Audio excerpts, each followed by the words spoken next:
नमस्कार, मैं जनता शिवम गौतम। और जिस तरीके से सुशांत सिंह राजपूत के मौत के बाद में अब मुंबई में जो बॉलीवुड जिसे कहा जाता है और ड्रग्स का एक माफिया राज वहाँ चलता है, ड्रग एडिक्ट्स की वहाँ पर बहुत बड़ी संख्या है। इसको लेकर कंगना रनौत ने कहा था कि 90% से ज़्यादा यहाँ काम करने वाले बड़े बड़े कलाकार गजेड़ी, नशेड़ी, अफीमची या फिर चरसी हैं। अब इस बात को सच होता हुआ पूरा देश देख रहा है। दरअसल एनसीबी ने इस पूरे मामले में अब 150 लोगों को सम्मन करने की तैयारी कर ली है और इन 150 लोगों में कई बड़े नाम हैं। 4 बड़े एक्टर्स के नाम इसमें आ रहे हैं। इसमें एक का नाम एस से है, एक आर से है, एक ए से है और एक दूसरा एस भी है।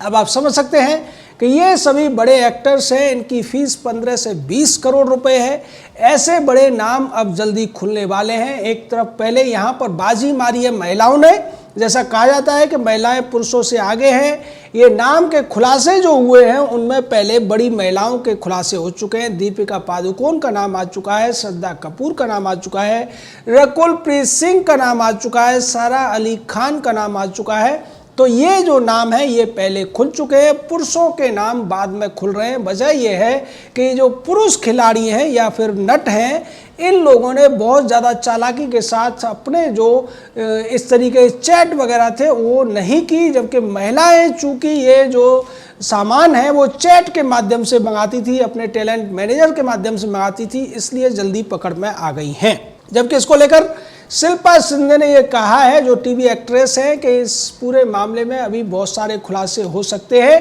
क्योंकि ज़्यादातर टैलेंट मैनेजमेंट जो कंपनियां हैं वो अपने क्लाइंट की हर ज़रूरत को पूरा करते हैं, यानी कि इस तरीके के नशे की वस्तुएं उन्हें उपलब्ध कराने का उनका मेन काम रहता है। अब इस पूरे मामले में जिस तरीके से तमाम अन्य लोग जुड़ते जा रहे हैं, इसमें कई बड़े बड़े प्रोड्यूसर्स हैं। धर्मा प्रोडक्शन अब एनसीबी के रडार पर है। वहीं दूसरी तरफ सीबीआई भी दीपिका पादुकोण से पूछताछ करने की तैयारी कर रही है। तो ये जो पूरा मामला है एक तरह से उलझता हुआ जा रहा है, या फिर आप कहें कि बड़े स्तर पर सुलझता हुआ नजर आ रहा है। और 150 लोग, जिनमें के बड़े बड़े प्रोड्यूसर, बड़े बड़े एक्टर, बड़े बड़े डायरेक्टर, बड़े बड़े स्क्रिप्ट राइटर भी हैं इसमें, और बड़े बड़े गीतकार, संगीतकार भी हैं, क्योंकि वहाँ पर जो पार्टियाँ होती हैं, जो बड़ी बड़ी बॉलीवुड पार्टियाँ होती हैं, उनमें ये सब परोसा जाता है, वहाँ इसका सेवन होता है। और ये जो सेवन होता है ये खरीद के होता है, ये भी आपको हम बता देते हैं। दरअसल पार्टियों में इन लोगों को बुलाया जाता है और वहाँ पर कुछ स्टॉल होते हैं, कुछ लोग होते हैं जो इन नशीले पदार्थों को बेचने का काम करते हैं, और ये सभी लोग अपने अपने पेमेंट देकर उसको खरीदते हैं और फिर उसके सुरूर में, उसके नशे में अपने आप को डुबो लेते हैं। इसको लेकर एक बहुत पुरानी फिल्म आई थी, हरे रामा हरे कृष्णा।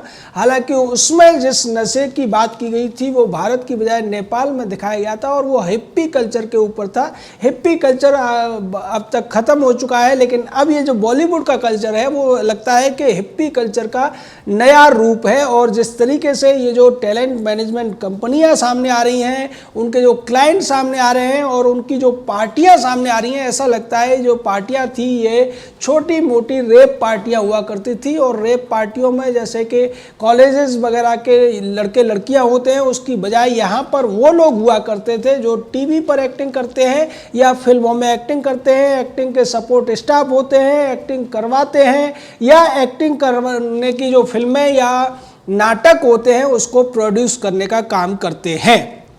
इस पूरे के पूरे खेल के खुलासे के बाद में सबसे ज़्यादा जो मुश्किलें बढ़ती हुई नज़र आ रही हैं वो करण जौहर जैसे लोगों की है, दीपिका पादुकोण, श्रद्धा कपूर जैसे लोगों की हैं, या फिर उन 2 एस और 1 आर और ए की है, जिनका नाम अभी जल्दी खुलने वाला है। लेकिन ये अंतिम नहीं है, क्योंकि इसमें A to Z सभी इन नामों वाले अभिनेताओं के फंसने की पूरी संभावना है। जैसा कि सुशांत सिंह राजपूत के दोस्त युवराज सिंह ने बोला था कि अक्षय कुमार के अलावा सभी बड़े एक्टर्स चरस पीते हैं स्मैक लेते हैं, कोकीन का शौक रखते हैं, या फिर गांजा और दूसरे इसी तरीके से CBD ऑयल जो कि गांजे का ही अर्क होता है या भांग का अर्क आप उसको कह सकते हैं, उसका इस्तेमाल करते हैं। और जैसा कि जया शाह ने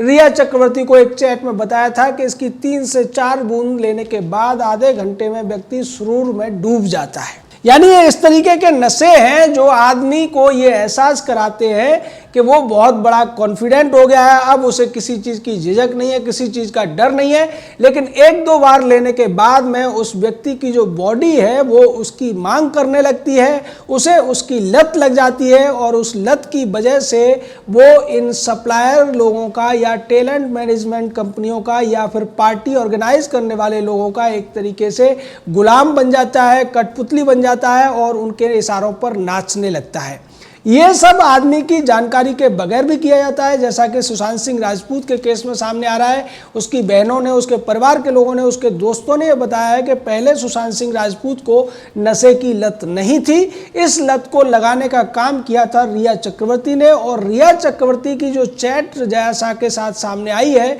उससे ऐसा लगता है कि रिया चक्रवर्ती ने पहले CBD जैसी चीज़ों से शुरू किया, जिसकी पता पहले से नहीं चल पाई थी सुशांत सिंह राजपूत को, लेकिन बाद में उसे ऐसा लगने लगा कि कुछ अजीब सा लग रहा है और इसके लिए फिर उसको बाद में खुलकर नशा दिया जाने लगा। और उस नशे की गिरफ्त में, उस नशे के जाल में एक होनहार एक्टर को फंसा दिया गया, जिसका नतीजा ये हुआ कि आज वो एक्टर इस दुनिया में नहीं है।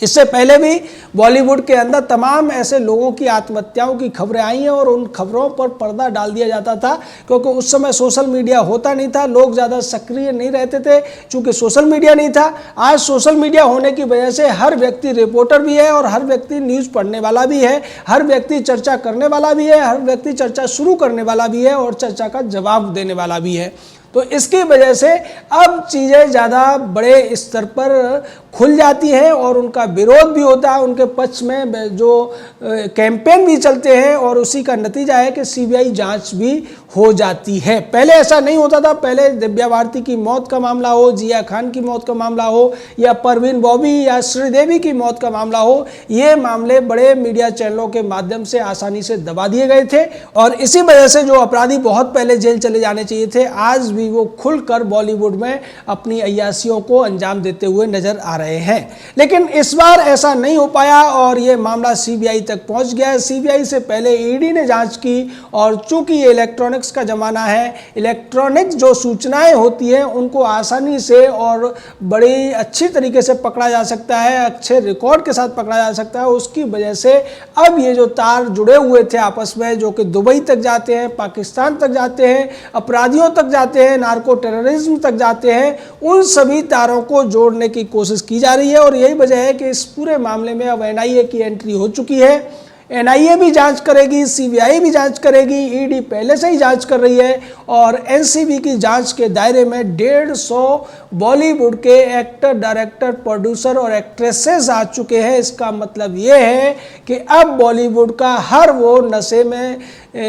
नशे के हमाम में जो नंगा व्यक्ति है वो खुलकर उसका नाम सामने आएगा और ऐसा लगता है कि नशे के हमाम में पूरा का पूरा बॉलीवुड नंगा नजर आता है। ये जो लोग हैं अपने आप को बड़ी बड़ी बातें करके महान दिखाने की कोशिश करते थे, हर बात के ऊपर राय देने की कोशिश करते थे, जिन चीज़ों की इन्हें जानकारी नहीं हुआ करती थी वहाँ भी ये बोला करते थे। जैसा कि फरहान अख्तर या जावेद अख्तर के मामले में देखा गया था कि फरहान अख्तर को ये नहीं पता था कि CAA का जो कानून है वो है क्या, उसके बावजूद वो प्रोटेस्ट कर रहा था, वो प्रोटेस्ट करने के लिए लोगों को बोल रहा था। उसी तरीके से चाहे सलमान खान हो, शाहरुख खान हो, आमिर खान जैसे लोग हो, ये हर बात पर अपनी टिप्पणी करते हैं, हर बात पर अपनी राय देते हैं। लेकिन ताज्जुब की बात यह है कि इतना बड़ा मामला होने के बावजूद, इतने सारे लोगों के खिलाफ जांच शुरू होने के बावजूद, इतने सारे लोगों के जेल चले जाने के बावजूद, ये बड़े नाम चाहे अमिताभ बच्चन हो, चाहे आमिर खान, शाहरुख खान, सलमान खान जैसे लोग हो,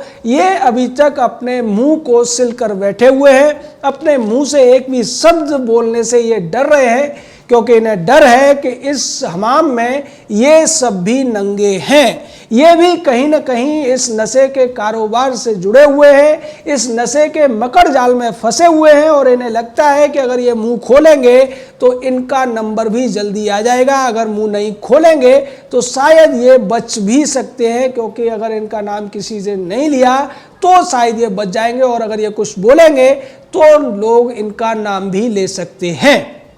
अब जिस तरीके से दीपिका पादुकोण को भी मुंबई बुला लिया गया है, गोवा से मुंबई आ चुकी है दीपिका पादुकोण। रकुल प्रीत सिंह को आज सम्मन किया गया था लेकिन वो नहीं पहुंची और बहाना बना दिया कि उसे सम्मन नहीं मिला है। एनसीबी ने दोबारा सम्मन भेज दिया, लेकिन अब एनसीबी का जो शक है रकुल प्रीत सिंह पर ज़्यादा बढ़ गया है। श्रद्धा कपूर को शनिवार को बुलाया जाना है, सारा अली खान को शनिवार को बुलाया जाना है, उससे पहले जिन एक्टर्स की हम चर्चा कर रहे हैं उनके लिए भी सम्मन जारी होने का जो सिलसिला है वो शुरू हो चुका है। निश्चित तौर पर ये धीरे धीरे करके हर उस चेहरे के ऊपर से नकाब हट रहा है जो कि अपने आप को चिकना चुपड़ा और साफ सुथरा दिखाने की कोशिश करता था। सुशांत सिंह राजपूत के मौत के बाद जिस तरीके से दीपिका पादुकोण ने डिप्रेशन की थ्योरी जबरदस्ती इसमें डालने की कोशिश की थी और जिस तरीके से महेश भट्ट जैसे लोग भी डिप्रेशन का नाम लेकर इस मौत को आत्महत्या बनाने पर तुले हुए थे, मुंबई पुलिस जिस तरीके से लिपापोती कर रही थी, अब उन सभी लोगों को जवाब देना भारी पड़ रहा है और उनमें से कई लोग तो जेल जाने के रास्ते में पहुंच चुके हैं। जय हिंद, जय भारत।